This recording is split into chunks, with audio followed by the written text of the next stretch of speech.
Right. Solar PLIT માં મેં presentation એક રાખા English પર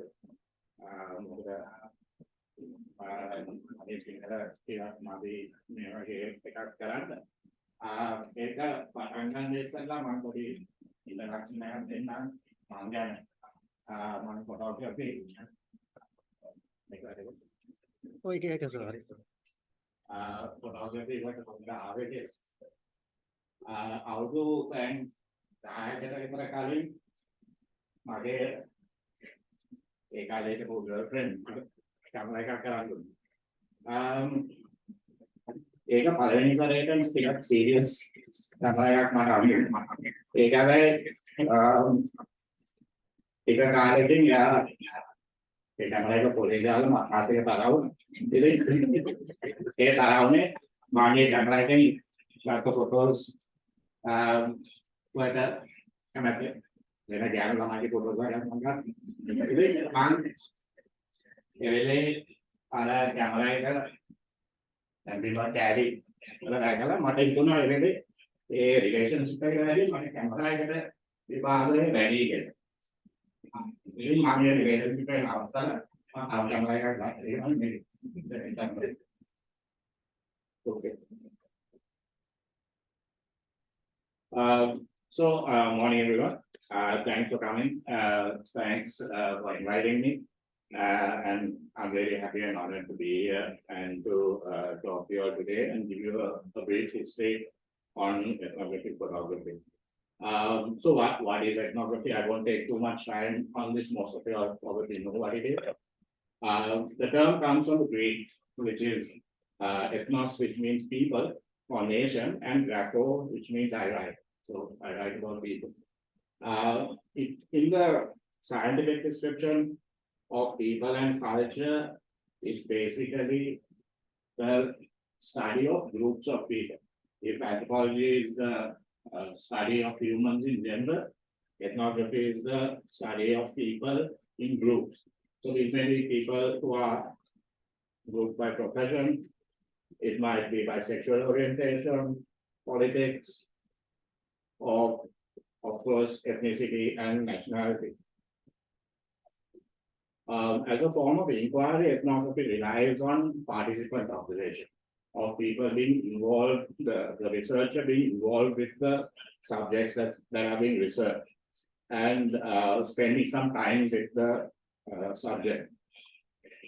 In the modern day, this sort of immersion may not always be as lengthy as it has been in the past, because if you're studying soldiers or policemen or firemen, you may not need as much time as you would if you were studying the Baghdad or tribesmen of some sort. But today we are here, of course, to understand what ethnographic photography. And it originally spawned or came about as the scientists tried to illustrate and show people what they were studying and the places that they were studying with people in. And so it tries to document and capture what the ethnographer is writing about. And through the lens of a camera, photographers have played a significant role in shaping our understanding of diverse cultures and shedding light on the different aspects of human existence. So I'll just give you a quick breakdown of what we're going to look at today, and then we'll get on with it. So part one is the origins and early developments. In this section, we'll look at early expeditions on the ethnography and anthropology and how it shaped the way people were discussing and talking about this thing. And we'll look at the work of some influential photographers of that time. Part two will be the expansion of ethnographic photography. And we'll look at how public access to it increased and widened over time. And also we'll look at certain problematic relationships that ethnography has had with other areas. For instance, colonialism, for instance, was one of the problems. One of the relationships that ethnographic photography has been criticized for. And we'll find out how it has sort of influenced other fields, sociology, journalism, a few of those things. it's a very detailed thing to try and compare it, but we just quickly try and touch on it this time. Then we look at some of the ethical considerations and the modern perspective of ethnographic photography today, and how these challenges can be tackled.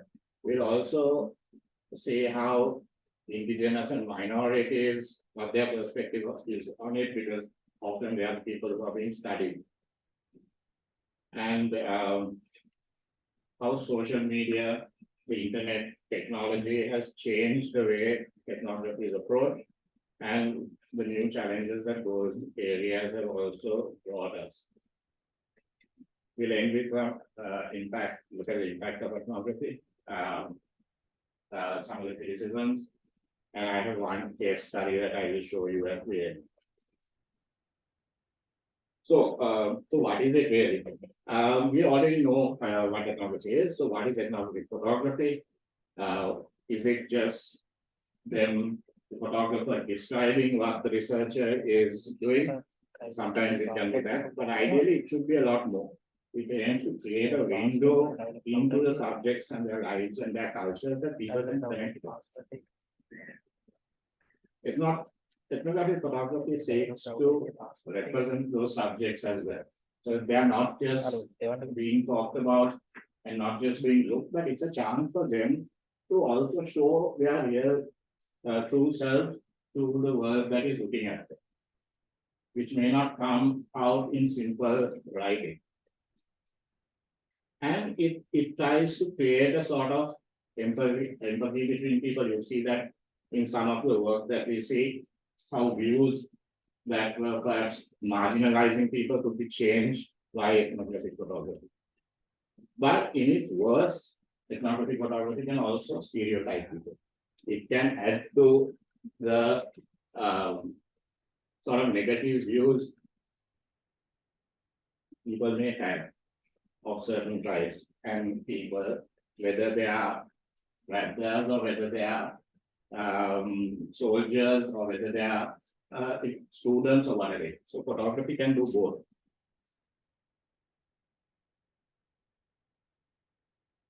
So what is it really? So as with any form of representation, the definition of it really is according to how it is used, how it is shared, how people view it, and how people discuss it. So some will argue that ethnographic photography must have objectivity, it must have scientific vigor and clarity, but that's not always true. Sometimes it doesn't have any of that. And sometimes it just is what it is. And you just look at it and you try to understand. So ultimately, the definition of ethnographic photography is shaped by its history, the politics of the day, and other cultural impacts. So let's look at how it began. So let's look at a few encounters, early expeditions, and how this came about. So like I said, it was originally used just to illustrate and visually capture the way people were living in areas no one was familiar with, all over the world. So usually these were drawings. James Cook, Captain James Cook, as you know, he's now in Australia. When he went on his third expedition, he took an artist along with him, James Weber, and a lot of Weber's illustrations and paintings with Cook who went to New Zealand, Australia, Hawaii, and various other Pacific islands. This was before the invention of the camera. His illustrations were what people saw. But by the early 19th century, portable cameras had come into use, and these cameras also went out on this expedition. Henry Morton Stanley, who was famous for exploring a lot of Africa, took a camera when he went to Central Africa in the 1870s. And the pictures that Stanley took of tribes became quite famous at that time. On one hand, Stanley's pictures, they gave a lot of excitement, drama, and he had a very exciting way of writing as well, and he was quite a character. So his photographs captured people's imagination. And you can even say that he was like the original travel photographer, because he was basically taking a camera along and they almost selfies. But the way he photographed people kind of stereotyped them as well. It was very much from a white man's point of view of the types that were around him. He's always sort of the dominant figure in the picture, we can see, even when the subject should be those other tribes. So this kind of supported colonialism, missionary work, and all those things that the Western world was had as their agenda when they were moving out and exploring this country and areas. So, and Stanley's photographs also shaped the way that Westerners looked at Africa, in particular Central Africa. And it also went on, so all art, photography perhaps in the next 20 years followed that kind of style of looking at tribes in a particular way from the outside. And you sometimes see this even today. So at this time, anthropology also was emerging as a recognized discipline in the 19th and 20th, early 20th century as a result of several intellectual and societal development.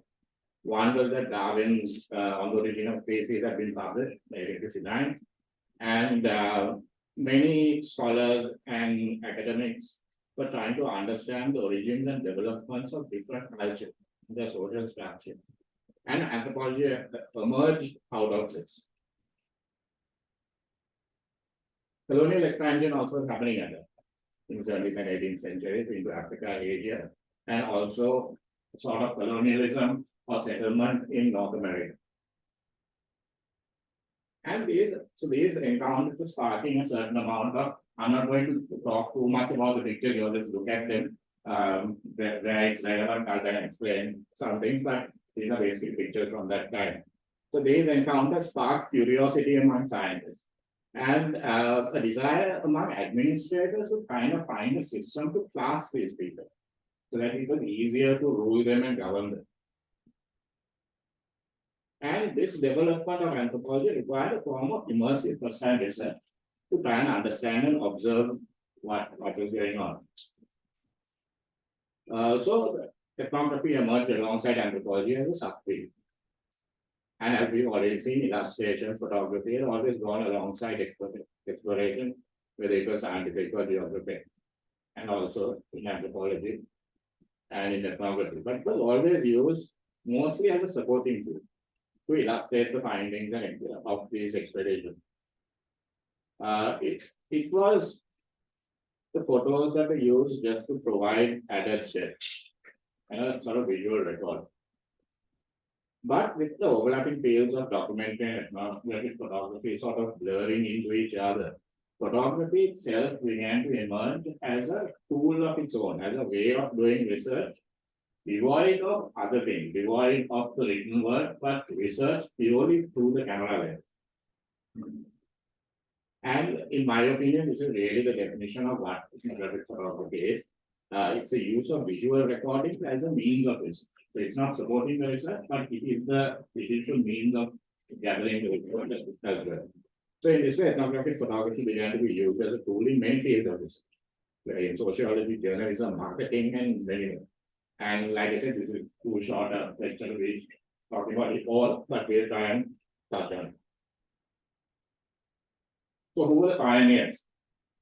In the mid-19th century, photographers began to take on some of these ethnographic roles. They were given the expeditions were funded by missionary organizations, by colonial administrators who wanted to, like I said, class people into different categories, and they wanted data on these people. So a prominent figure, photographer of that time is John Thompson from Scotland, whose work in China and Southeast Asia produced a lot of groundbreaking ethnographic photography of that time. He was the 9th child of a tobacco trader, and he sort of learned photography by working for a company that was manufacturing optical instruments. So in 1862, he moved to Singapore. He wanted to set up a business there, and he decided to open a photo studio. these are pictures that he took with his Colombo Harbor. And he would spend the next 10 years traveling around the Far East. And he developed deep interest in the people he was photographing. He was now no longer just shooting people in a studio, but he was traveling and photographing. And his subjects varied a lot. He would shoot beggars, orphans, but also princes, mandarins, and all sorts of people. And of course, it was quite difficult. His cameras were bulky. You had to take dangerous chemicals along to develop the stuff, glass plates, all of that. So travel was not easy with all that, but he still did it. And he traveled widely, Sumatra, Malaya, all over, French Indochina.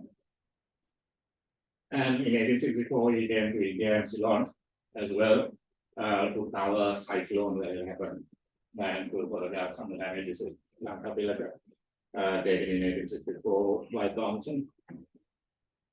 And it wasn't always easy as well. In addition to the difficulties of travel, sometimes people were a bit hostile. Like when he was taking photographs of this bridge, people who were on the bridge started throwing stones at it.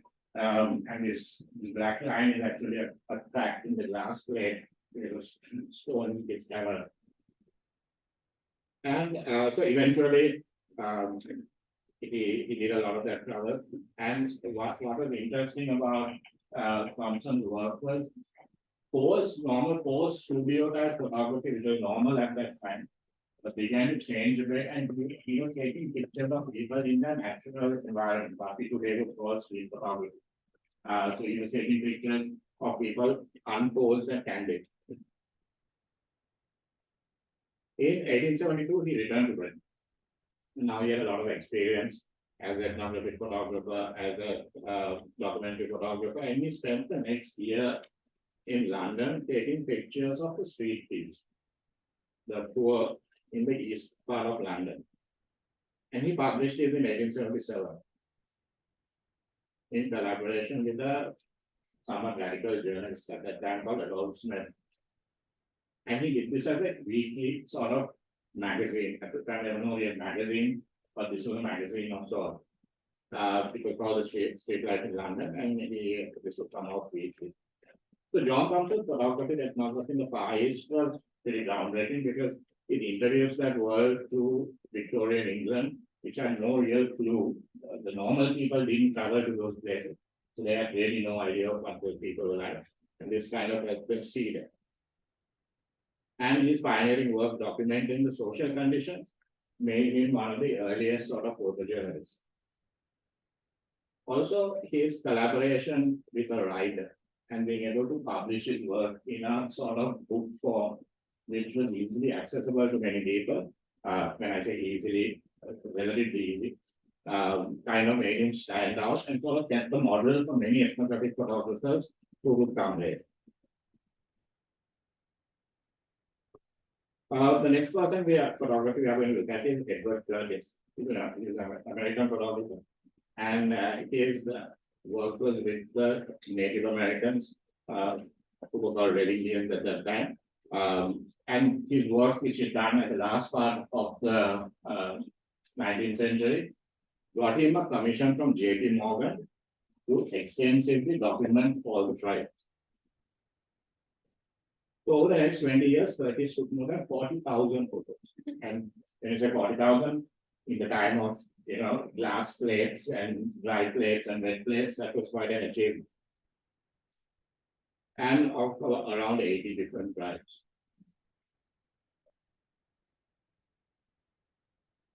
And these were finally published between 1907 and 1930 in 20 volumes called the North American India.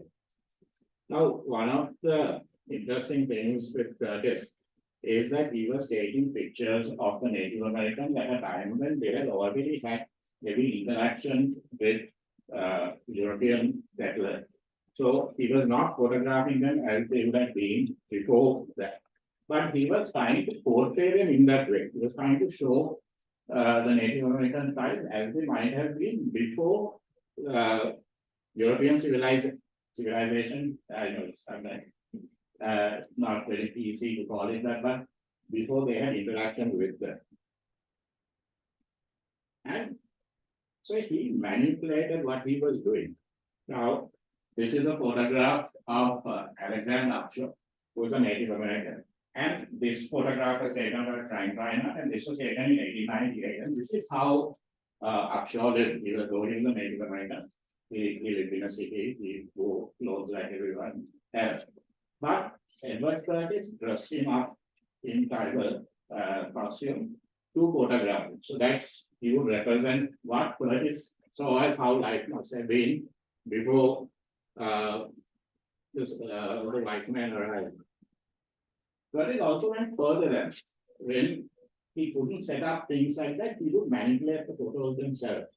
So this was a photograph he took of this vegan chief and his son.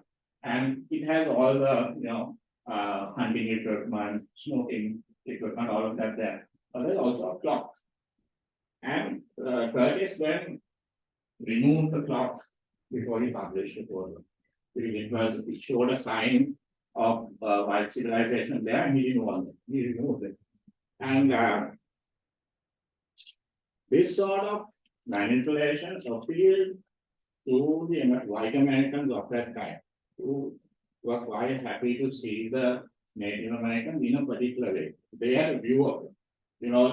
The same way we have a view of the Raptors, we never take pictures of that with an iPhone or using a computer. We never see that. You rarely see anything like that. So it's an image that is catering to a certain view. And Curtis eventually faded away. Only about 200 copies of his books were published. And by the time he died in the 1950s, nobody knew who he was. He was not really considered an important photographer at that time. But in the 1970s, the Native American activism sort of formed itself to fight for their rights, land rights, control over territories and resources. And these people had no photographs of their culture which had been taken by themselves. So they had no way of showing the world what they themselves would have been like before. So for them, Edward Curtis manipulated photos of God because it showed an image that had been created that hadn't quite existed. It's sort of when we have stories about ancient kings, the Anuradhapura era, we don't really always know exactly how life might have been. What was it like for a farmer or a fisherman in that time? We know how the kings live. So we have a view of that which has been created. So this was very similar to that. So it was an aspect of ethnographic photography that we should take note of as we look at other areas. And so there's been a sort of resurgence of Curtis's photographs today, because now there's a lot of interest again in Native American causes, their culture, their contributions to civilization in general.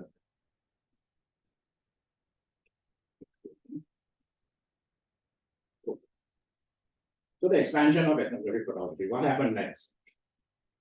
One of the milestone episodes, there was a series of great fairs or exhibitions called the Great Fair over the next 50 years.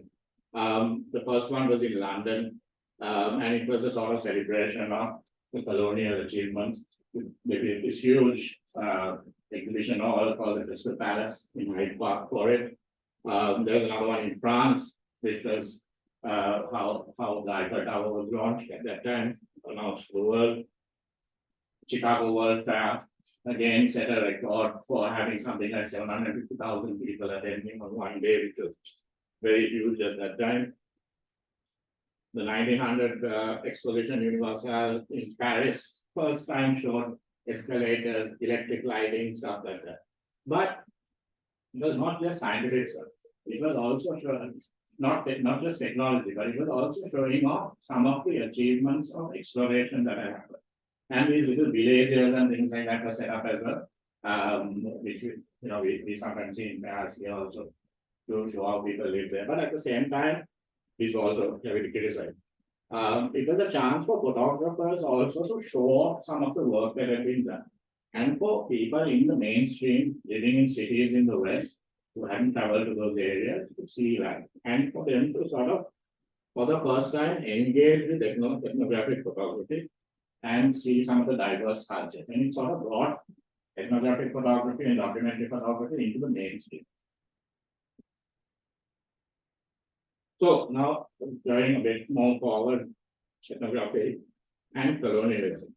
And as I mentioned earlier, the relationship has been very complex and often problematic. And the work of pioneers in the genre was emerging at the same time as colonization was happening. And its development and use, like I said, was closely aligned with what the colonial administrators, missionaries, politicians of that time wanted. And it often reflects power dynamics of that time. The white man looking at the brown man or the black man. And ethnographic photography often was reinforcing these ideas, which were often very racist. Ethnographic photography helped also, so it helped subjugate during the colonial era by being used as a tool. And it removed very often the native people's ability to control their narrative. They had no way from their side to show off how they really live, because their culture was being swarmed by these technologically driven images. And it often, it didn't bother to show the colonial people's lives as they really lived. Nobody was interested in how they were cooking their food. They were more interested in these sort of exotic rituals and tribal practices that were going on. So the stereotype was being reinforced by this photography. So even when there was a lot of writing which explained things in depth, people didn't really, nobody reads, there's a picture, why do you have to read? So the picture often overpowered everything else. So now this guy might have gone to university, he might have been well educated, but when you look at this picture, all you see is a tribesman. And this was even more clear when you look at pictures of women that have been taken. And it was very clear that they were just subjected to this, like in place, they are photographed like they were just animals, no real choice in it. You can see that in the expression. This lady, she's actually the tribal chief's wife of the head chief. And even obviously she doesn't want to be photographed, but they really didn't have much choice. Or the context of which they were photographed. Often they were photographed in a way that ridiculed, made them look funny, short, like they were circus animals. And some of the photographs are made in picture postcard. And this also shows that very often the way a photograph is taken and the way it is used might be quite different. We don't know who took this picture, but we do know. But we don't know what their intention was when they took it. But we can see how it was used. And when we are looking at photography in this during this time, colonialism, it's important that while there was significant scientific advantage on these photographs being taken, we also have to remember the negative side of what the result of those photographs really were. And how that also translates into the way we take pictures today.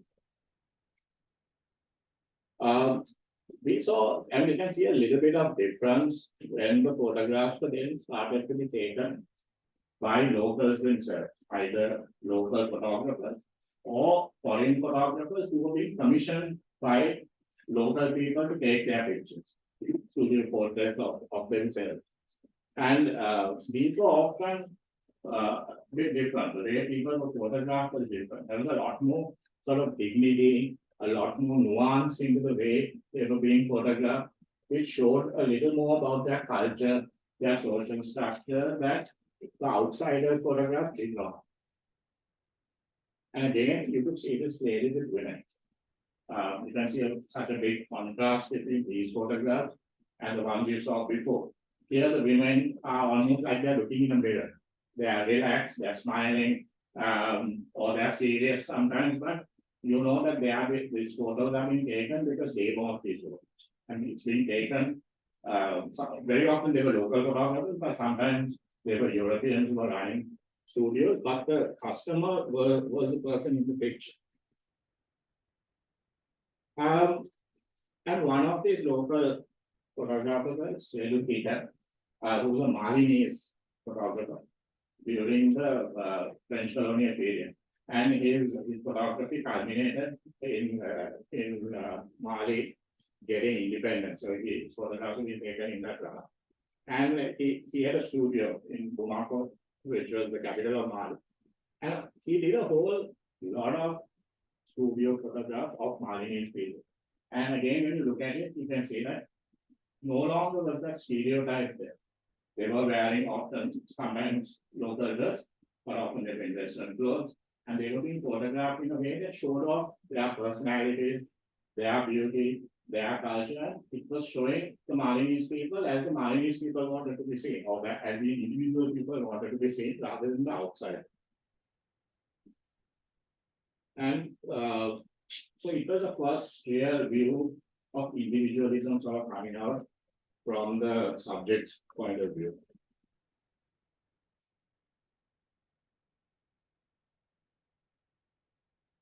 The next guy we are going to look at is Sociology, who is a Brazilian photographer and one of my personal favorites, and he's also one of the most famous photographers in the world. And he's now 79 years old. His career has been dedicated to photographing marginalized communities all over the world. Some of them are like tribal communities, some of them are workers, some of them are children. And that has been his career. And in that, he's traveled to like around 120 countries. And he would spend sometimes more than a year, 2 years immersed in that culture, taking pictures. This is from a series of photos he was taking of Amazonian tribes in his own country, Brazil, where the Amazon tribes were often being sort of segregated and marginalized by urban communities who were mixed European communities. And Salvador's pictures were very dramatic, they were exciting, they were beautiful.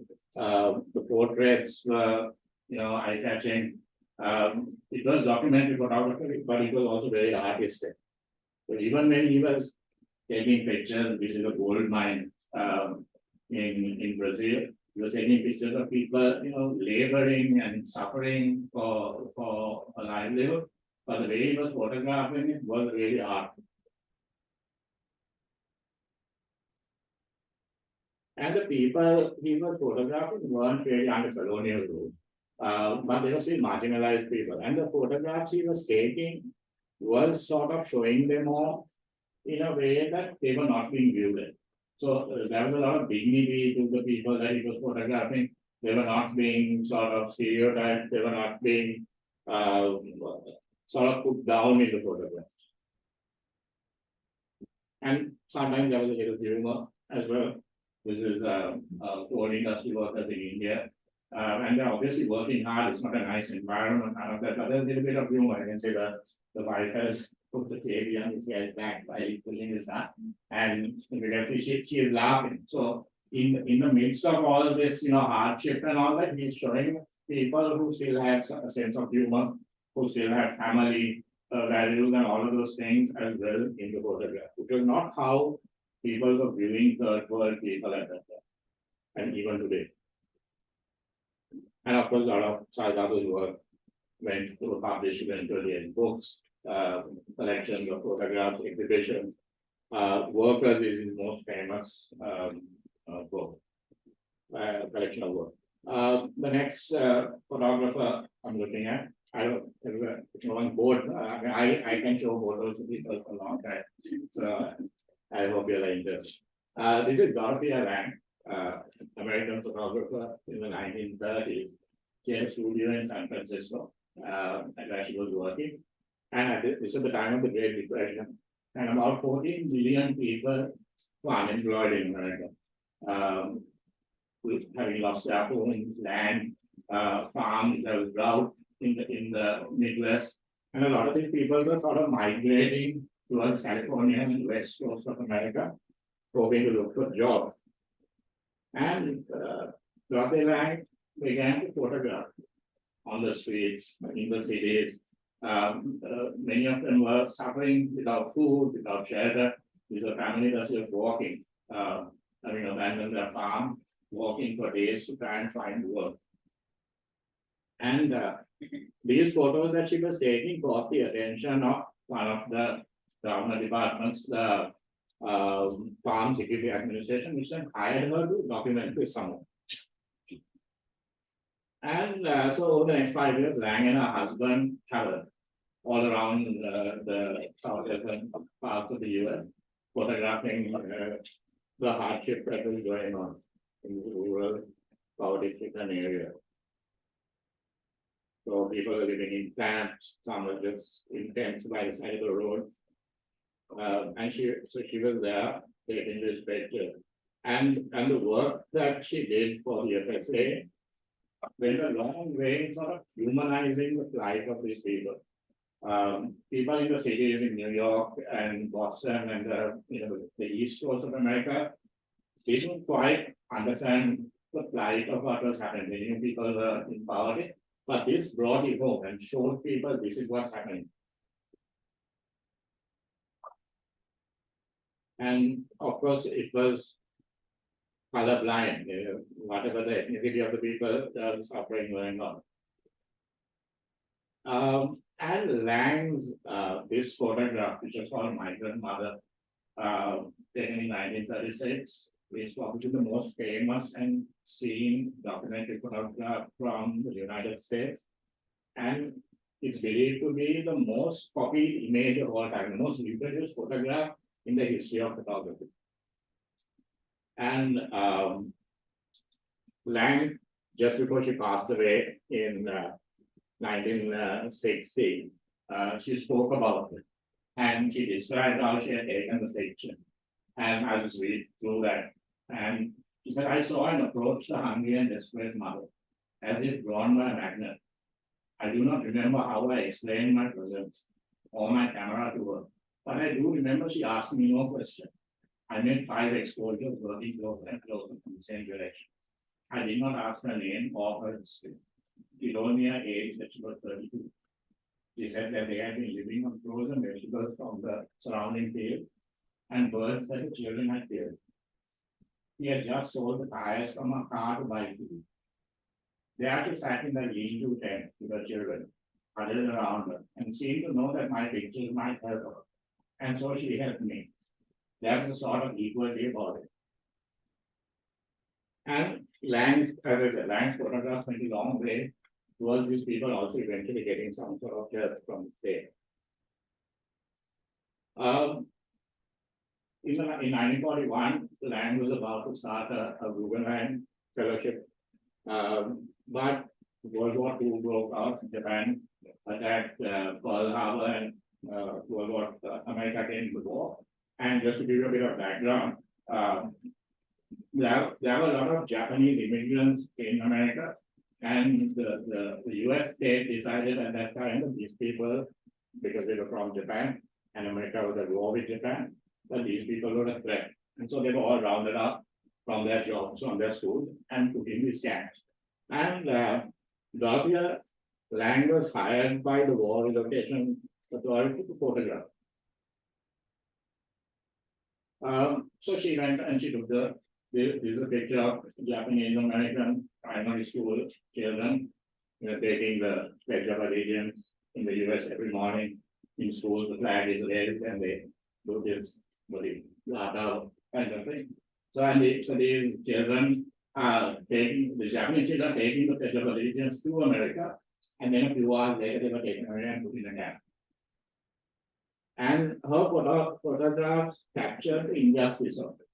And this unfair thing that was being done to these people who had come to America to leave Japan were now being treated as the enemy. And most of our pictures were never published during the wartime because the US government didn't want people to see what was happening. And most of these photographs were seen only after the war. And when they were eventually seen in the late 1940s and 1950s, it went a long way to changing the way people were looking at what had been done to these people. Most people thought, right, well, it's okay, they were Japanese, we had war with Japan. But when they saw the pictures, some of those views changed. Also, Lang had a habit of interviewing the people she was with, like with the migrant mother. And she would make notes about the situation, and she would send the notes in with her pictures, explaining what was happening. And these notes were so important that many of the employers censored the notes, didn't allow the pictures to be captured. Because it explained the context that they didn't want, or they changed the caption. And many of these captions have only been seen years later.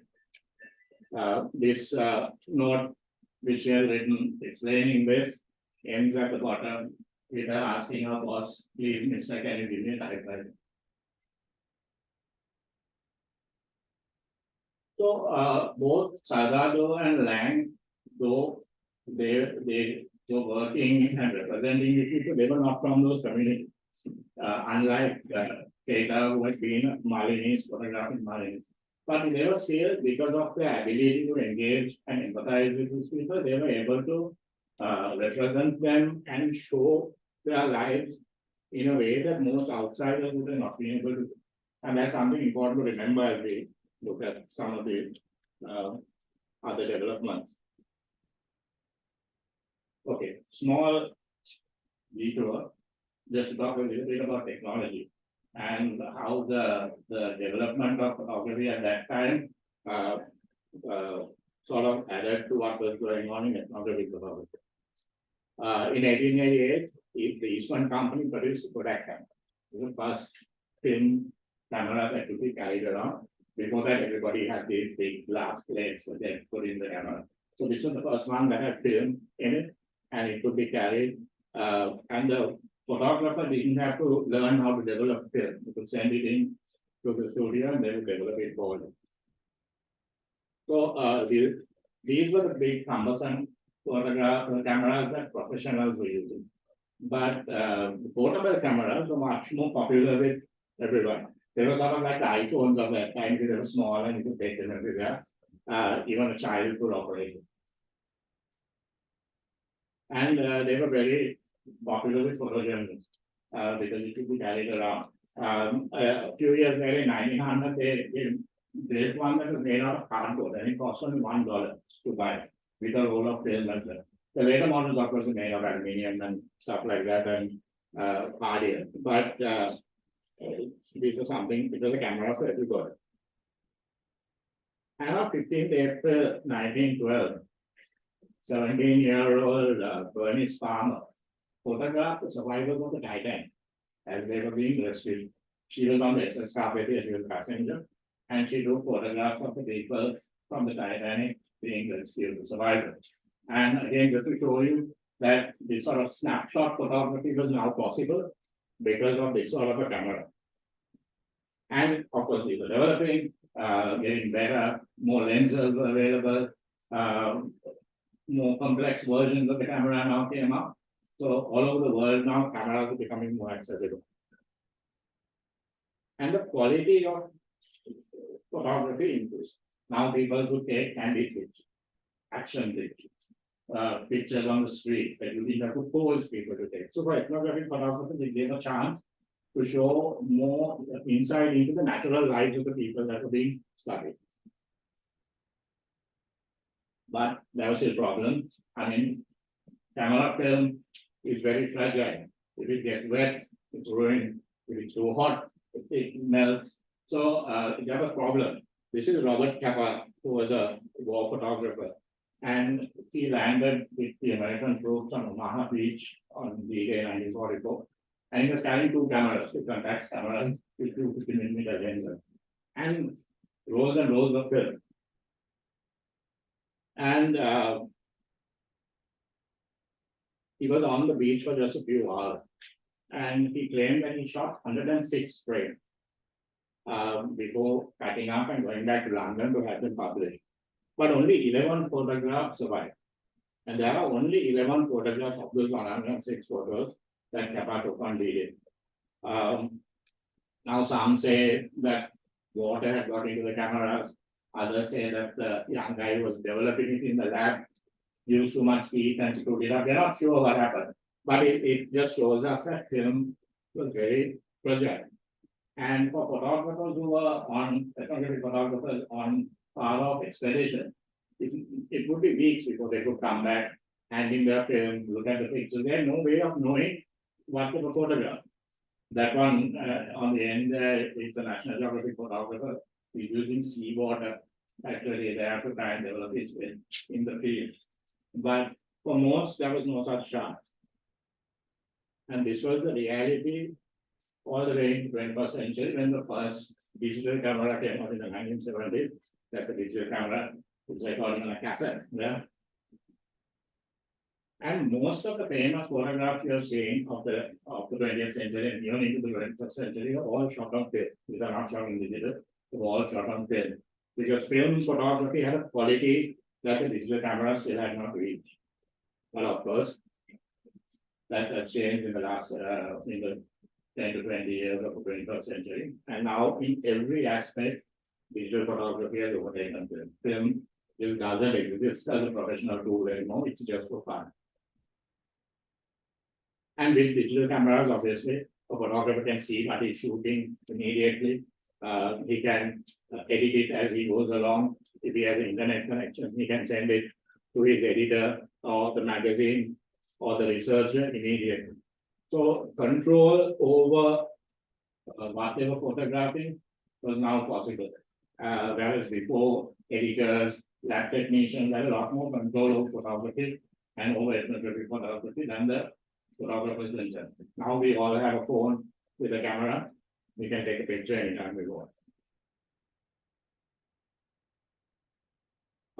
So how has ethnographic photography influenced other areas? National Geographic, which is one of the most famous magazines for photography that we see now, is really a popular science magazine, but many of people see it almost as a travel magazine. But when it first started, it had no photo. It was only like 2 years afterwards that the first photograph came in National Geographic. But in a few years, 50% of the magazine was photographed. So photography was now clearly something that was absolutely necessary in understanding whether it was cultures or explorations of this area. Photography was vital. And National Geographic photographers began to now immerse themselves literally in the water in Bangladesh. She's an geophotographer. They began to immerse themselves now in the lives of the people who photograph, much like ethnographic photographers were doing. So now they were doing photo essays. They were doing long-term photography projects like this of Salgado over a longer period of time. So the magazine were not just a photo from here, a photo from there, but these were essays.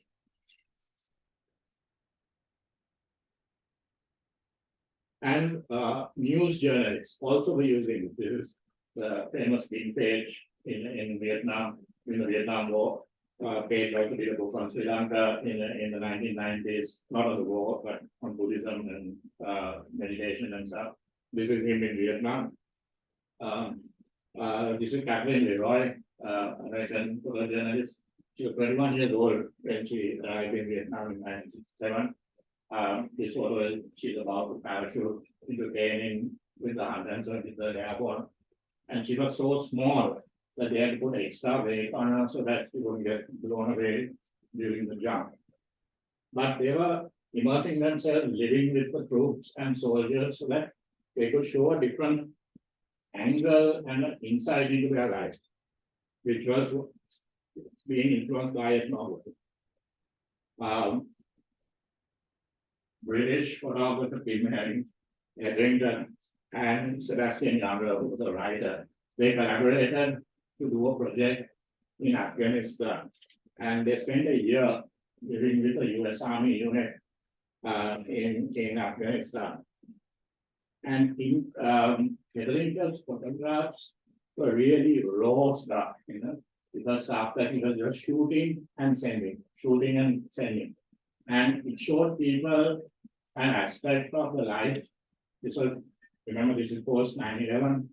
America was all, raving, nationalistic, this trying to destroy Al Qaeda. And these were the photographs that Hetherington was showing of what life really was like for these soldiers. And at the end of that year, they produced a book which was Young writing with some photographs from Hetherington, as well as a documentary film called Report, which was the video that Hetherington had photographed. And again, to show that video and writing and photography is now a part of this. And though I'm talking mostly about photography, still photography here, it obviously has aspect of video as well. It's the same thing. And so again, publishing it in this way brought it home to a lot of people. Sadly, Hetherington was killed in Libya a few years later in 2011 while covering the war over there. But ethnographic photography as a tool was now firmly embedded in photojournalism. And photojournalism was using it to research and to document in-depth stories. Okay, so this is what you all are doing. So how has it influenced sociology? In the obvious way, it has helped sociologists document and visually record what's being researched and studied, and to portray cultural context, diversity in a way that couldn't obviously have been done just by writing about it. But it has also shaped the way, I think this is more important in fact than actual picture itself. It has shaped the way sociologists approach work in the field. Because a sociologist with a camera has to understand that the power dynamics change when you have a camera and you're taking pictures of people that you are talking to, things change. And having to understand how these things change and how the power dynamics has changed is the way really ethnographic photography has helped sociology in understanding how they power dynamics. And photography itself supports social inquiry.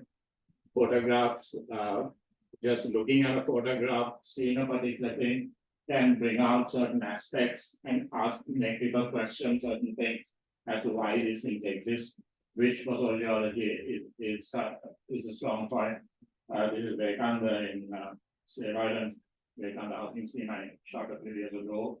The building is condemned, but obviously people are still living in that. So the photographs itself make people question. Shot this in Ball, a beach boy chatting up a foreign tourist.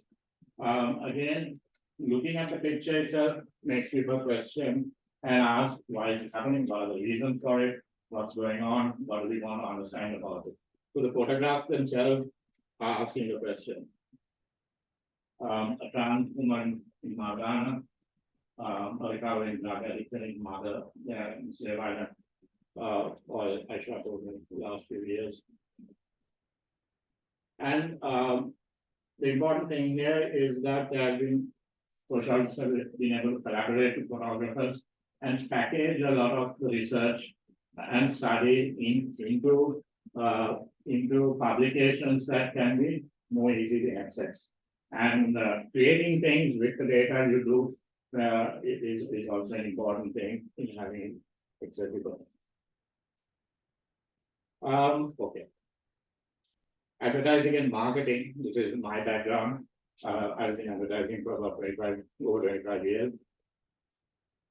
So one of the obvious ways again that photography has been used is in the research part of it.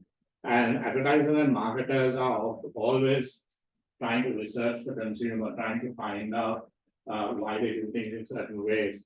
what are their lives like, what are the problems they're having, because they want to target those consumers with messages about products and services and brand. So researching people's lives is a very important thing. And for marketers, trying to class people into different target groups and market groups is an important thing. Similar to what was being done in colonialism, where they were trying to class people to govern them. Advertisers want to class people so that common and simple messages can be given. So that, and sometimes new products, new services can be created to target people that we didn't know existed before. One of the case studies I will show you at the end will explain some of this as well. And the use of ethnographic photography in research for marketing and advertising may also lead to similar photographs being used in the communication itself.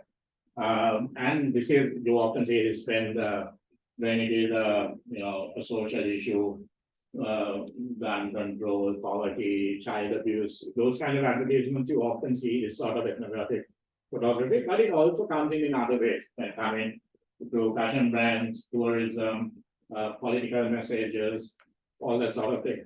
But on the downside, ethnographic photography can be used to show an authenticity that sometimes isn't there. By showing somebody in a tribal costume, they're doing a tribal ceremony, it gives the idea that the fashion label is more authentic, which may not be true. We don't know that, but the photograph gives that idea. And it can also be used to stereotype people, whether it is women or whether it is ethnic groups, nationalities. It can also be used to make use of those people to sell clothes. So all of these things are the downside of ethnographic photography in advertising and marketing.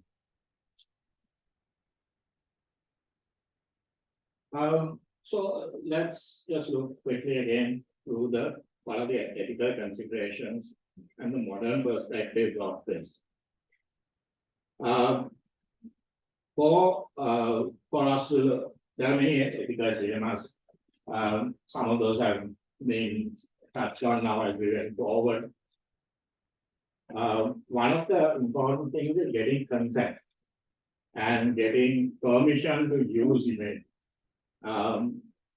It's very important that consent is taken very seriously in doing ethnographic photography.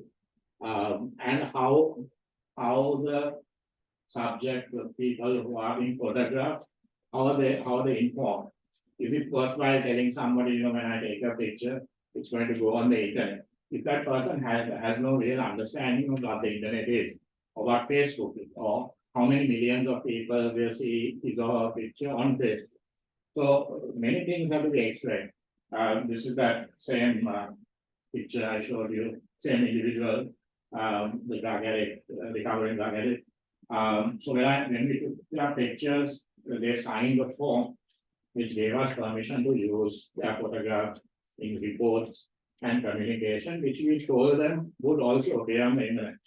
But eventually, I had used this photograph, I think, on my Instagram or Facebook or something in my portfolio to show off some of my work. And he then contacted us and said, can you please take it off? Because my daughter's classmates might see. So we then took it off. So consent is not a one-time thing. It has to be, it's something that goes on. This was something I shot a few years ago. We were doing a study on female sexuality. And all the models were volunteers for this. And they had been told that their pictures would appear in a book form and some of it online. But again, when it first appeared online, some of them called in and said, can you remove my photos from this study? And so we did that. So regular contact with the people who are being photographed and studied even afterwards is important. So that consent changes. And it's important to understand what their economic situation is as well. Some people will feel they are unable to say no. When you ask them, can I take your picture? They feel that if I say no, I may lose out some benefit, or if I say yes, I might be paid for it. So these things have been made very clear. When I've been doing street photography, many street photographers don't take pictures of the homeless people or the beggar, because again, I feel that if you try to take a picture of a beggar, he won't say no, because he thinks if I take this picture, I might give him some money. So most of my pictures of homeless people have been usually because they came and asked me, can you take my picture? This guy did. So I said, okay. Then he asked me, will you give me some money for that? So I said, no, I won't. Then he said, it's okay. So I took it. But that is something that needs to be kept in mind. Same with this is in Peta, Post Market, Main Street. Again, they came and asked me, can you take my picture? So how people are photographed and how the photographs are used is important, as I said. People shouldn't be treated like zoo animals. They are not there as photo exhibits for us, even though this particular photograph won an award for a photographer later. So how you photograph them, who you're photographing is important, especially when it comes to women and children. It has to be, it has to be done very carefully and tactfully. This was in Anuradhapura, that's in the area, again, shot for Serenity magazine a few years ago. And you have to remember that ethnographic photography is not photojournalism. Everything you see doesn't have to be photographed, right? But so be prepared for people saying no, and if they say no, that's part of what you have to think about. This is an STD clinic in Goa. So again, I mean, people are masked, so they were okay. Not everyone is okay with it. And street photography is a good sort of testing platform. How we can find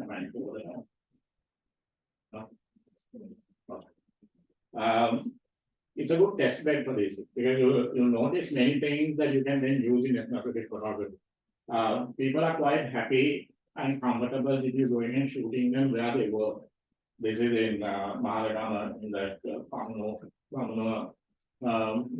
selling clothes. They are quite okay. You can come and take in Peta, when I walk around Peta, nobody really cares. They're quite happy with that. But people are somewhat less comfortable if you are coming into their home neighborhood or into their houses to take their picture.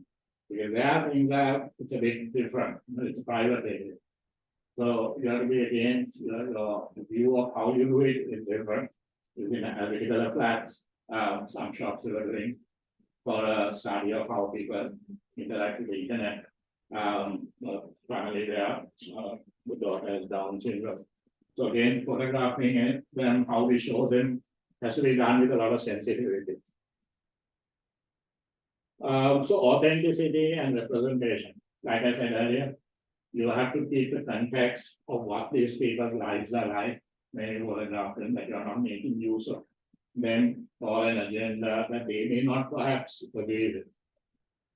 And this is true today as much as it was true in the colonial era. Also, again, like we looked at photo manipulation earlier, there has to be a lot of discipline.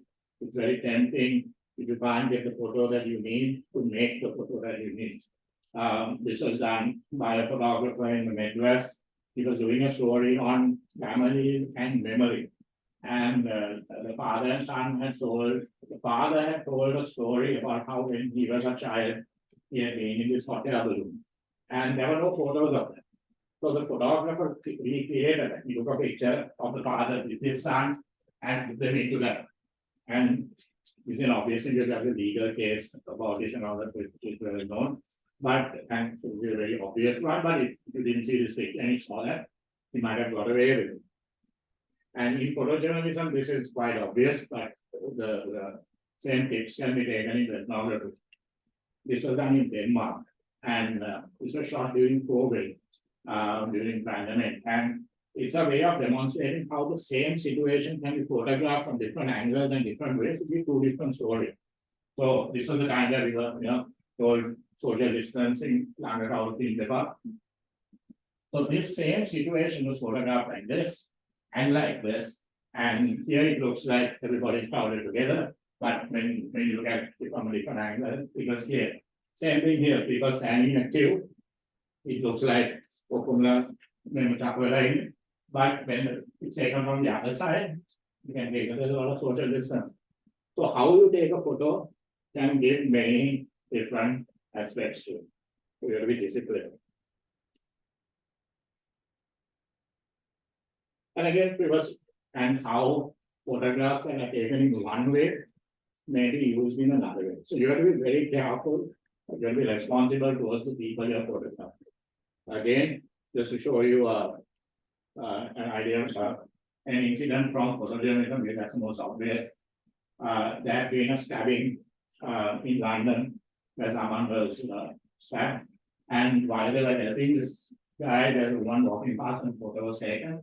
And somebody else has posted this saying, oh, look at this Muslim woman, this poor man is dying. She's just walking past on the phone, she doesn't care. But the photographer himself came up on Twitter and said, how do you know what she was thinking? Maybe she was scared, she was getting her family, that she was alive, all of those kind of things. So how, in what context a photo is used, we have sometimes no control. If everything on the internet can be used, you have to be careful. I just show you a side amusing incident. I shot this in Candy a few years ago. We were doing a hotel shoot in Saturday. We were moving down the road, this model, and this guy came up the road. By chance, I took 3 shots, 2 were in focus. I put it up a few months later on the internet, and immediately memes on it. Now I'm not bothered, but I don't know whether that girl was happy with it. I'm rather a model, or whether the driver saw it.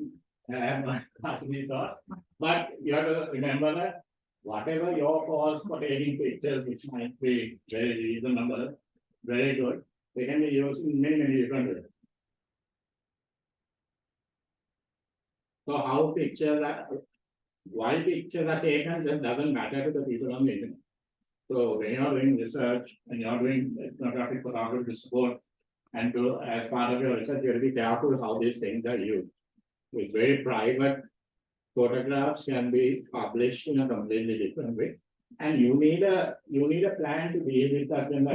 What are you going to do if a model or subject was in photograph in a particular way, it is used by somebody in another way. And they come and say, please take my photo off. You may not be able to take the photo off because it's being shared widely. So what are you going to do? So a constant rapport and conversation between the ethnographic photographer and the people he or she is photographing needs to be constantly there.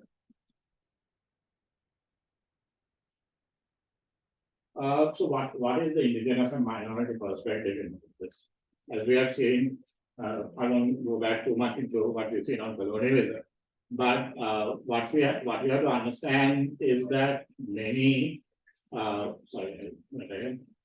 many people in the world are still living their lives in a context of colonialism. So if you take Sri Lanka, for instance, Sri Lankans as a whole might see ourselves as a minority in the larger space of South Asia and India and the world. And as such, Sri Lankans are still trying to get an identity that comes out from beyond the real colonialism we had, which has influenced our art and everything. This is that guava, I remember, but guava, hundreds of years old. But this is the British Royal, that's part of the art there. So we are still trying to come out of it, and out of also now perhaps some cultural and economic colonialism from India, which we resist. So that has to be remembered when photographs are being taken. Within Sri Lanka, smaller minorities, the Tamils would be trying to create an identity beyond the war and Sinhalese colonization and things like that. So when you take those pictures, that context has to be kept in mind. The Muslims, again, trying to overcome a view of them by the majority that can be very marginalizing. Within their own community, the Malay Muslims might be wanting to establish an identity that is more Southeast Asian from the more Mughal culture of the Moors. So, and again, go smaller and smaller in the community. So that does again, this is in the manner that the children in school classroom. They again might want to establish an identity for themselves that goes out from spheres and glass skirts and that kind of way that they are looked at. Even smaller communities like the burghers, for instance, might feel like that the community is doomed, that there is no future for them. This is my father photographed some years ago at the DBU. So some of these views may not be real, they might be perception. The Sinhalese might look at themselves as a minority in South Asia, but in reality, it may not be a real perception. But the photographer must take this into account when photographing people. That doesn't mean that you have to agree with that, because not all minority perspectives are correct, right? Because there might be minority views that are no longer acceptable in you. But that context still has to be there, whether you agree with it or not. And you may not be there to photograph something that has anything to do with that concept. But that you have to keep that in mind, that this is the lens through which you're looking. Right, women and the camera. Mostly women here, so you're not enjoying this. I'm actually presenting this with a bit of reluctance because I don't want to give the idea that women photographers must be looked at as different or special to male photographers. Photography is not a sport. You don't have to run faster or something. So there should be no real criteria there, except to understand that for female photographers, and in reality, some of the world's best photographers have been women. And also in ethnography itself, like you see, Dorothea Lange, there are some great female ethnographic photographers. And in the scientific field, it has always historically been harder for women. It has been harder for women to be educated, harder for them to get grants, harder for them to travel, easier now, but historically it was harder for them to travel. So already women have certain disadvantages based on the men. That makes looking at them necessary. So also we also look at there were certain aspects that made life a little easier for women, just circumstantial. The first person we are looking at is Gertrude Bell. She was a British writer, photographer, archaeologist, diplomat, and she was also a colonial administrator in the Middle East. She was the daughter of a wealthy family, Oxford educated, and she spoke Arabic.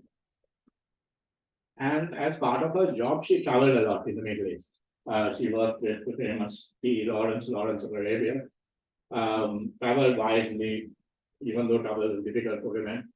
At that time, she reported on the Armenian genocide by the Ottoman Turks, and she was responsible as an administrator for creating the kingdoms of Iraq and Jordan, which didn't exist as countries at that time.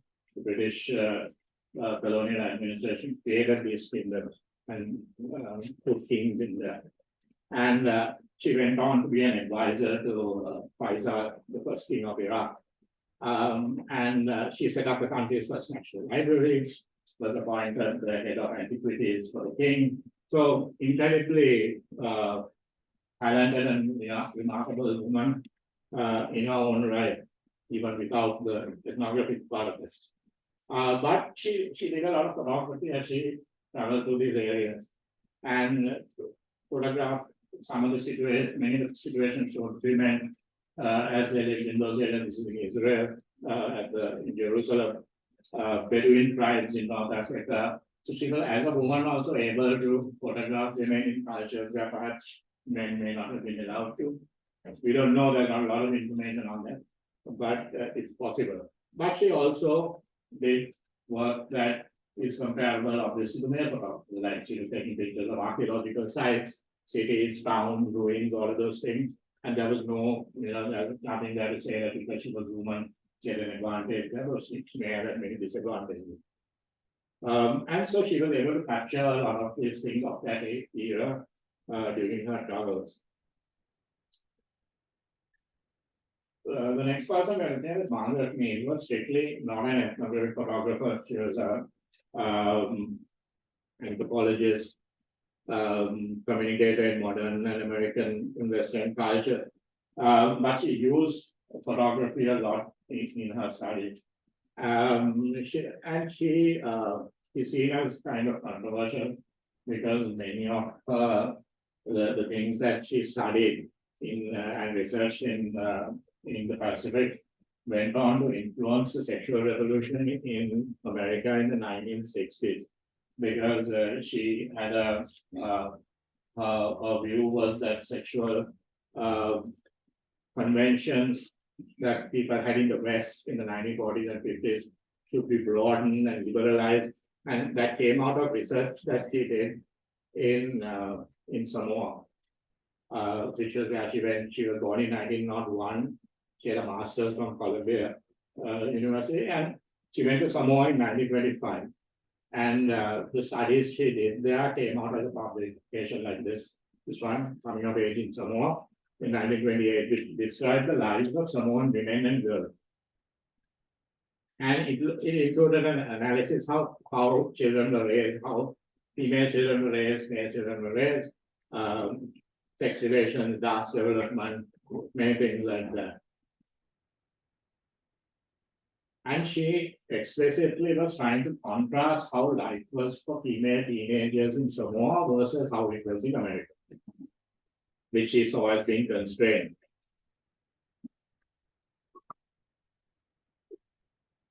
Her husband also was a photographer, so many of the photographs that they took together. These are in Bali, again in the 1930s. And a lot of her work in those Pacific Islands and Southeast Asia went on to become landmark publications, particularly on female sexuality in the 1960s.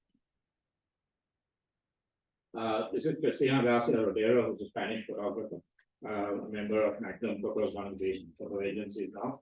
And her work is known for what she's done, and her work documents religious and cultural practices which are ancient but which still exist today in modern society, and why they are still followed. Sometimes why they are followed is unknown sometimes to the people who are doing it now, and also how cultural practices and religious practices in the Spanish colonies are now have come back to Spain by people from the colony immigrating now to Spain or having been brought back in some way.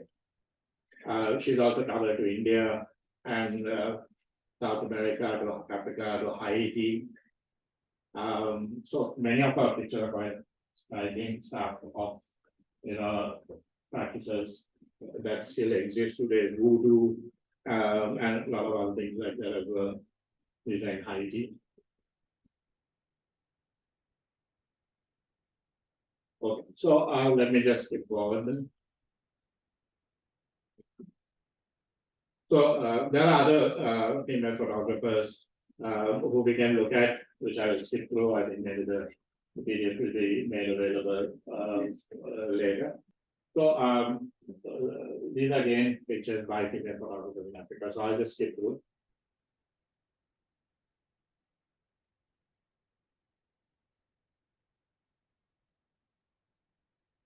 So in spite of the many challenges female photographers have had, I mean, they've done very well in ethnography and photography as a whole.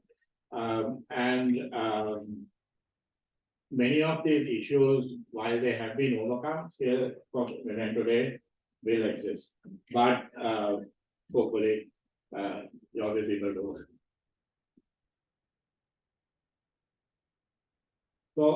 So again, social media and the internet we mostly covered. Social media and internet access gives us as ethnographic photographers a good way to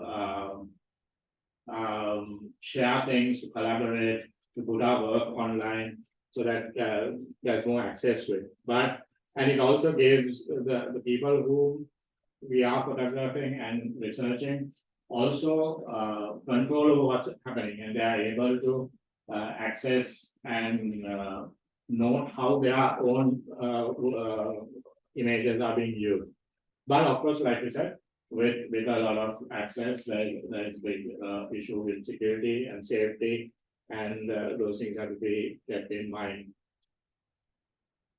Billions of photographs obviously are circulated every day through Instagram and things like that.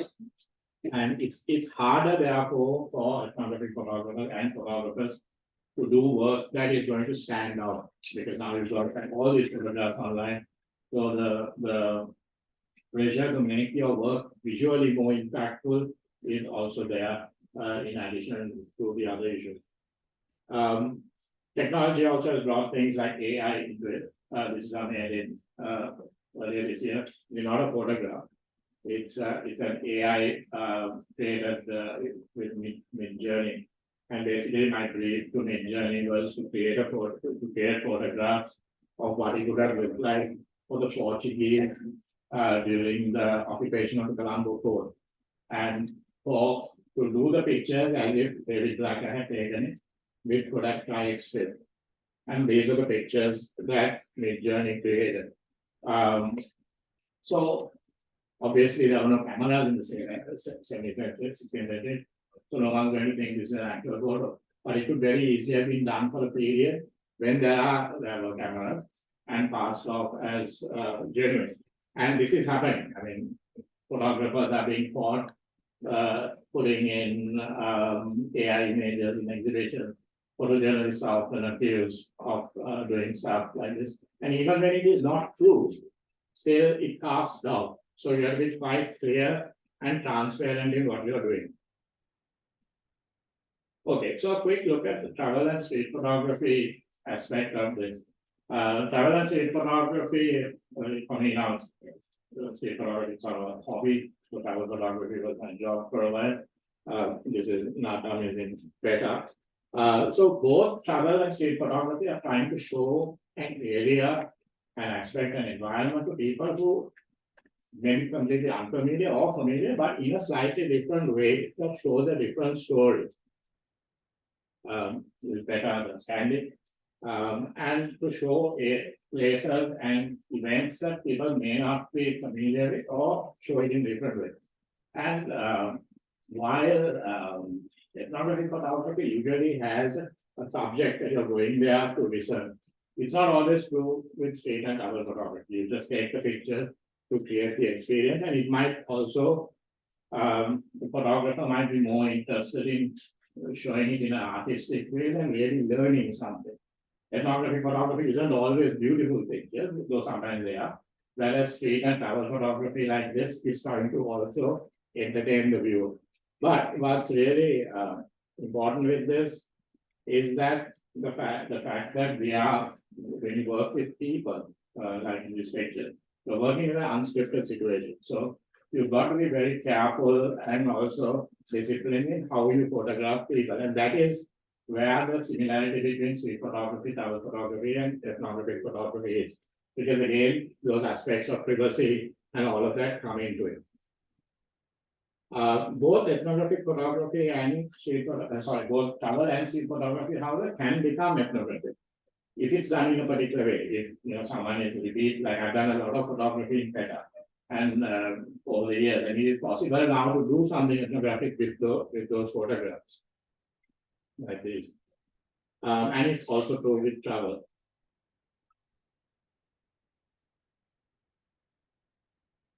Street photographers are notorious for being uninterested in people's privacy. They will take whatever they can shoot, and it goes online or into publication, and people can look at it, decide what they want. It's rarely explained. Some street photographers will have lines that they won't step over, they won't photograph children, others don't care, like I said about homeless people. Sometimes, I mean, people tell you don't take the picture. So again, street photographers are usually not bothered. Some are, but many aren't. Like when I'm taking this, I said I can't take this picture here, but I was on the road, so I took the picture here. But that is something that where it differs from ethnographic photography. Again, in travel photography, many travelers now are trying to go beyond the surface of beautiful beaches, nice landscapes, to look at more, to what they call traveling deeper. And this brings it into the area of ethnographic photography, because travel photography done in a certain way, research well, can be ethnographic in nature. And again, those aspects that we earlier discussed about privacy, and also how travel photography can change the places that are being photographed. Anyone who's been to Allah in the last few years will know how Allah has completely changed in the town simply because of Instagram. Allah has suddenly become a cool travel destination for anyone who comes to Sri Lanka and for Sri Lankans as well. So the Nine Bridge as it was a couple of years ago and the way it is today. So, and this is completely driven by photography. So a travel photographer, just as much as an ethnographer, has to think about what is the impact of the photography doing on the communities who are maybe involved in the travel trade or who are living in those areas. So a quick conclusion, I mean, most of these areas are covered, so I won't dwell too much on this. But the legacy of ethnography has been strong. The impact has been quite strong on human society. It has been significant. It has helped us to understand cultures outside our own. It has created connections between different cultures, empathy between different cultures, and contributed to knowledge about the whole world. It has played a role in bringing out the aspects of certain communities and topics, and publications have given great access to all of this and help people shape their own narratives.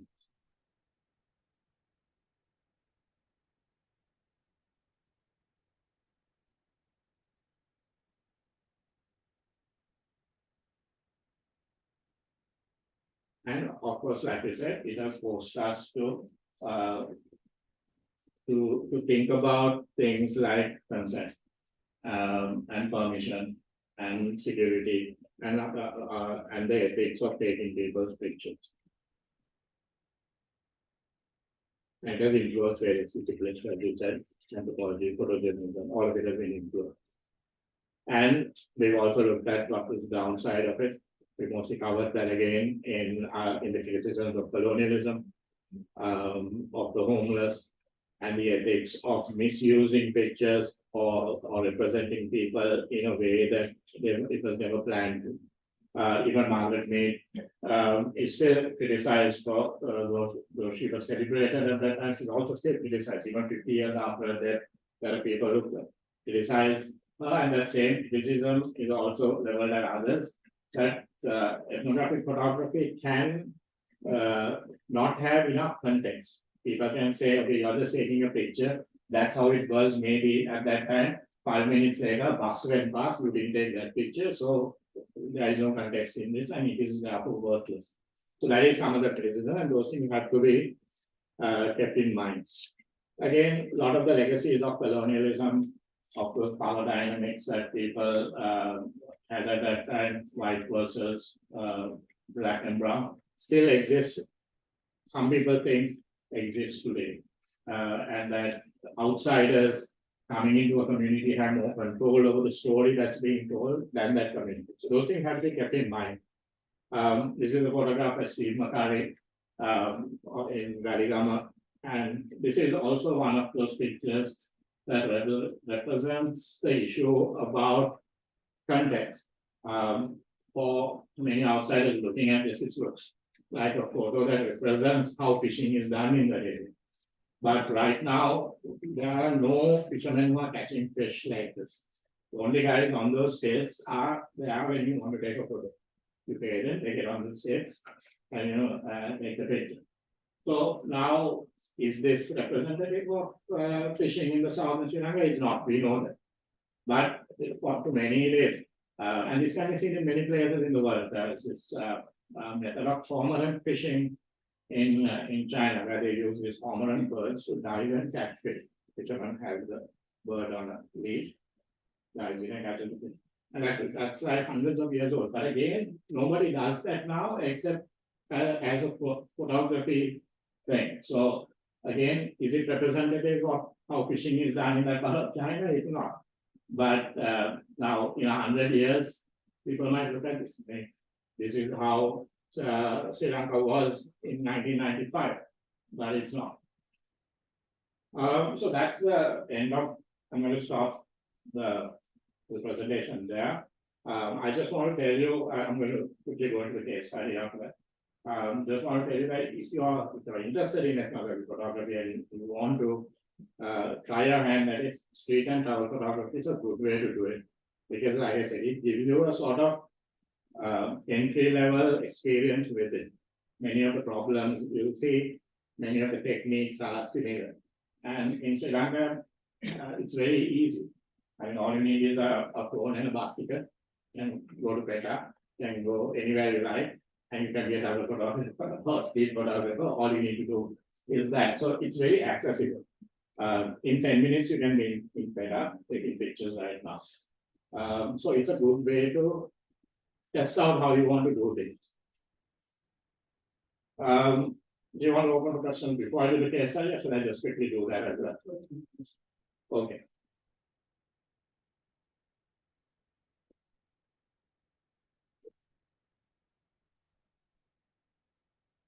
So I'll give you a quick background to this. This was done when I was at J. Walter Thompson, JWT, an ad agency. And ad agencies, like I said earlier, are constantly trying to find new insights into consumers so that we can sell things to them. Trying to understand people in Sri Lanka, what are Sri Lankans like? What are the common things that they might have? Is it the same ad that you're going to show to someone living in Velavatta, that you're going to show to somebody who's living in Kurunangala or someone in some small village off there? What are the common things that Sri Lankans have, and how are we to understand? Like I said, they live different in different places. What we know about them accurate? Many of the marketing community use a categorization called the socio-economic calculator to classify people into groups according to income, education, where they live, whether they own a car, things like that. But we at JWT were skeptical about this. We felt it was outdated now and didn't represent it. The real world that we were talking to. And so we thought direct observation is the way we are going to do this. Because as we were saying, everyone looks at pictures, nobody reads the words. So pictures we thought was the best way to record it. So what I'm going to show you now, you are seeing the finished case study. But when we were taking it, we didn't know what we were going to find. And we were going in purely the photographs were going to teach us, the direct observation was going to teach us what was going to happen. So this was ethnography, photography in its purest sense. There was no data to back up that we were going to see. We were just going to take the picture. So we selected 6 families from 6 different the different social categories. Most in Colombo, one in Gampaha, one in Goa. And So what I did was with the camera, would go to people's houses at like 5 o'clock in the morning. And the idea was that we were going to show the first hour of somebody's day. We were going to look at what do they do? What do they do the moment they wake up until the moment they leave for school or to work or to university or whatever. What happens in that hour? And can we learn anything in that 1 hour? So why did we want that first hour? What was important about that? We felt that was the best time or the ideal time when the whole family is at home. Before people go to school and all that. After school, you go for tuition, someone else will go for cricket practice, father might go somewhere else. So everyone's not there at the same time. The morning was the best time. Everyone was there. And also many of the brands and products that we were advertising for our clients also would have been used at the same time. The first thing they were eating in the morning, the kids. The first thing they were drinking. These are all photos from this study. What toothpaste were they using? Shoe polish. So all of those things, we wanted to see what was going on. And of course the food, what were they eating? What were they packing to take? How were they cooking in the morning? Who was doing the cooking? Were there any sort of rituals that were going on? Any system that people had for doing things in the morning? And for us, this was something that nobody had photographed because people had been interviewed in focus groups. We asked them what do you do in the morning, and they tell us, but nobody had gone and seen it because you don't get outsiders into your house at 4 or 5 o'clock in the morning. So this was going to be something new. So yeah, the first thing I understood that it was really awkward. Going into people's houses at that time, putting a camera in their faces and taking pictures. And of course, I never got the mother's seat. Even if I came at 4 a.m. to the house, the mother was already up. She had already started work. So at that time, I would try to just like stand in a corner and take pictures without disturbing, without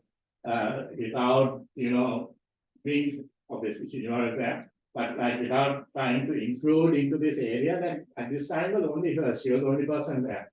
Everyone else was asleep. So it was her world. So I was like an intruder. So I would try to like stand in a corner and take those pictures. Everyone else is asleep, obviously. And sometimes there would be some music playing, sometimes banner on the radio. Sometimes just food sizzling on the cooker. And what I noticed was that everything was in her control. Everything was being done in a system. Everything was, she knew exactly where everything was, all the things. It was like watching somebody operate this big machine. Everything was happening. And eventually, her world would be included in the family would start to wake up. And of course, the first thing they saw was I'm there, the camera. And after she had to go and intro and wake the people up. And so the day would begin with a biscuit, cup of tea, Milo, something like that. And for me, what really struck me was how difficult it was to tell these families apart. The SEC categories didn't really seem to apply whatever their economic situation was. Like you couldn't really tell, this is an SEC A, which is the top end in Maharagama. This is the SEC B in Gaul. But the house in Gaul, it was a 2-story house. So you couldn't really tell. You couldn't look at the picture and think, okay, this person has more money than that person. Or SEC home in Nugegoda.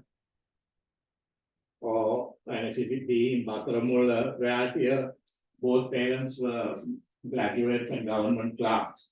They were more educated than any of the others. The guy in Gaul, he was a carpentry contractor. So none of those things of them which contributed to the SEC categories of education, location. I mean, there are things when you examine, obviously, property is cheaper in Gaul and in Colombo, so it would be a bigger house. So there are factors, but visually there was little to distinguish, and the behavior was very similar. So even in this unfinished SEC house in Rampa, Western style toilet, hand bidets, everything, Dove shampoo, all those things are there. But no one had considered. This is 5 years ago, so something would have changed.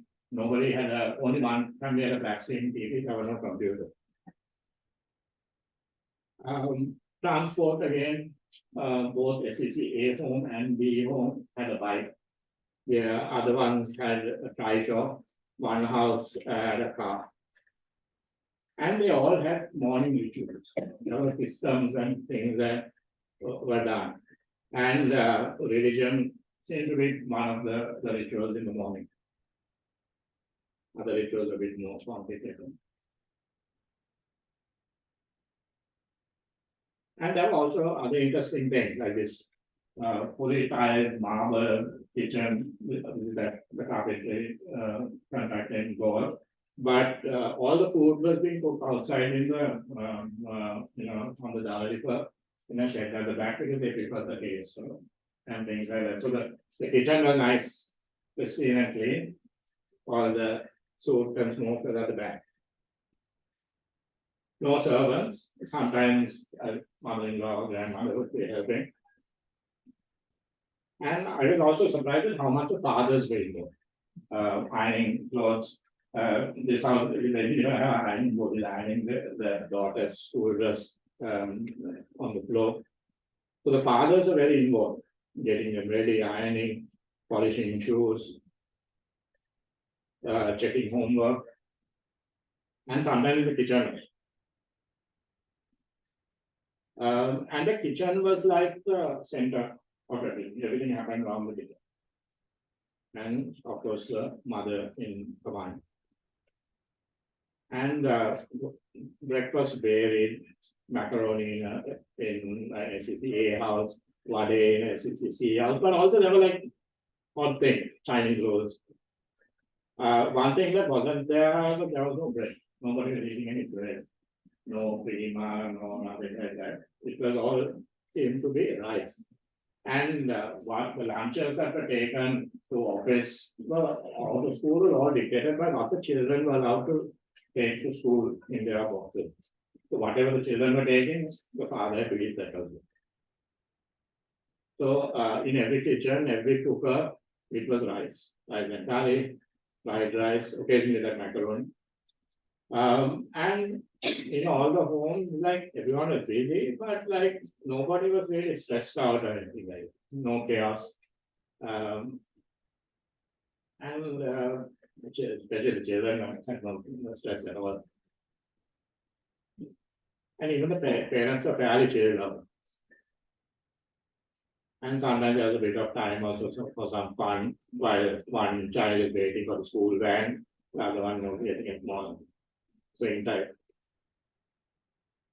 And then quick breakfast before departure.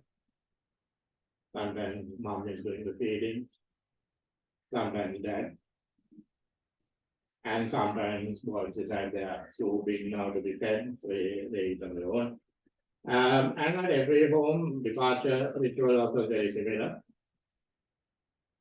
And they were all. So some went in groups, some in pairs, sometimes alone.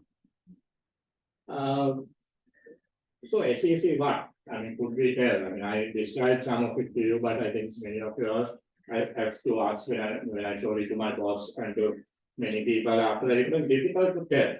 And we couldn't tell, like, how the things that they were using, whether it could define where they live or what their SEC category was. We couldn't tell. And the problem in Sri Lanka and I think fraternity here is that the SEC categorization we are using here isn't the same as some of the categorization used in other countries where there have been more developed categories made. So it's broken down into smaller groups, smaller classification.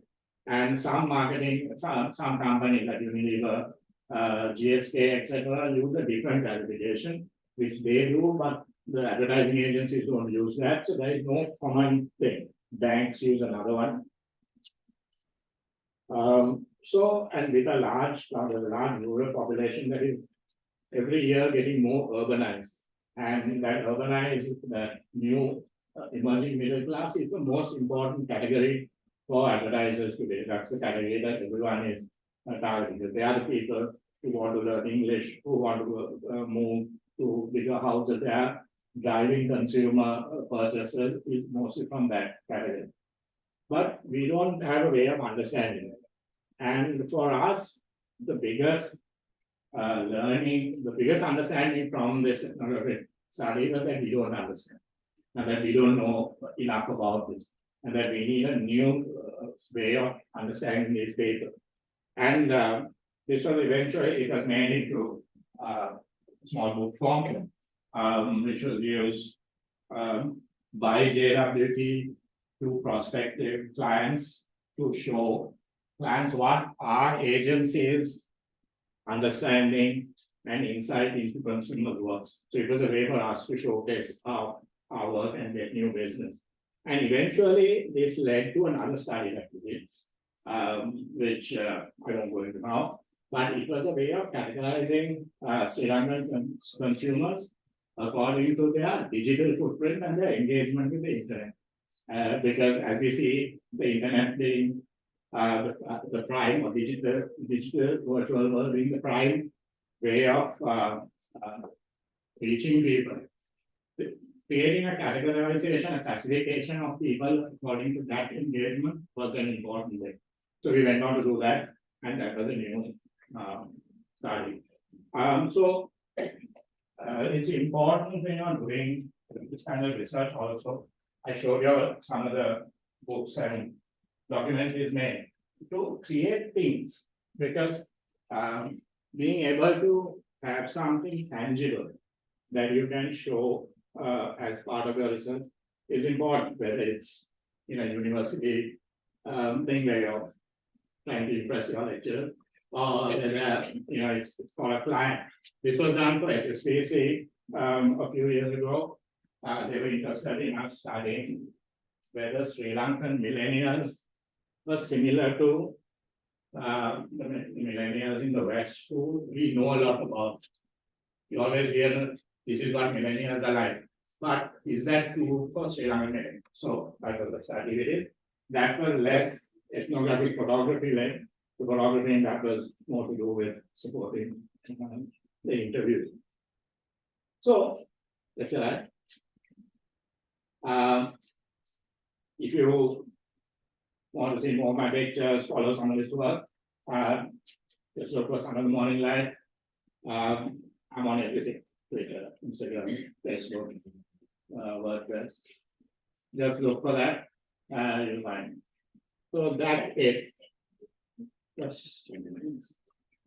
Next question.